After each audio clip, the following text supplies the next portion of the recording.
Alexander Titov. He's a lecturer at Queen's University in Belfast and specializes in Russian foreign policy, history and politics. Alexander, thanks so much for your time today.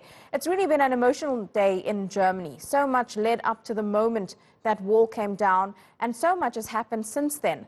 But on the other side of the coin, or the wall in this case, how will Russia be viewing this anniversary?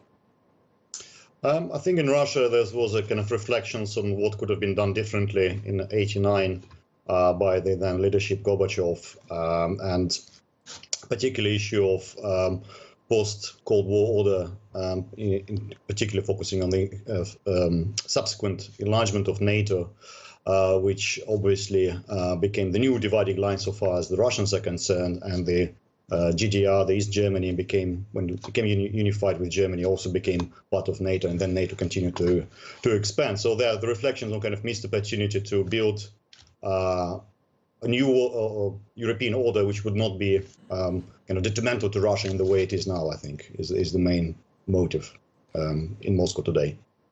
And Alexander, in what ways is Eastern Europe still feeling the effects of what happened 30 years ago today?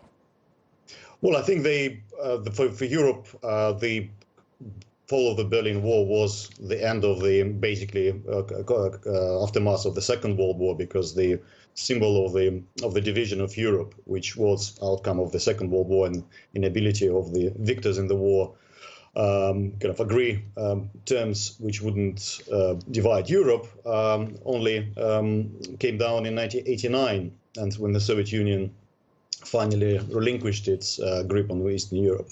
But also it's a reflection, so it's a reflection of get rid of the Soviet Union domination, which was kind of externally imposed on them.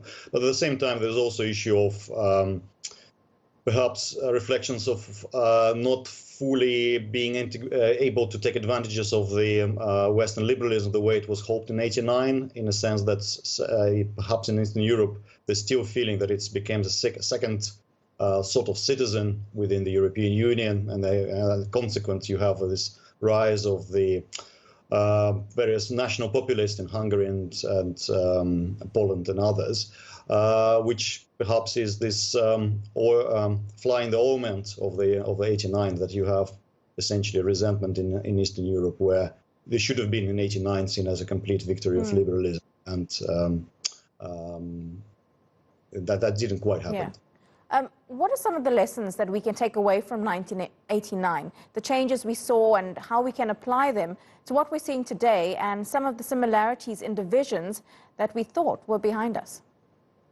I don't know. I think the main kind of lesson is that you don't expect too much, be more realistic, and once one problem fell, the Soviet domination, the other opened up. The world is never perfect, but nevertheless, you should try to kind of do your best in it. But at the same time, don't expect something to happen which is kind of never going to happen. So the issue of complete integration and equality for Eastern Europe with the West perhaps was an unrealistic expectation, but nevertheless, the fall of the Berlin Wall brought enormous benefits to people in Eastern Europe, quality of life, freedom, and so forth. But you can also kind of acknowledge that those benefits have their limits, and people are still unhappy, and to some extent. Alexander Titov, live to us there from Belfast. Thanks so much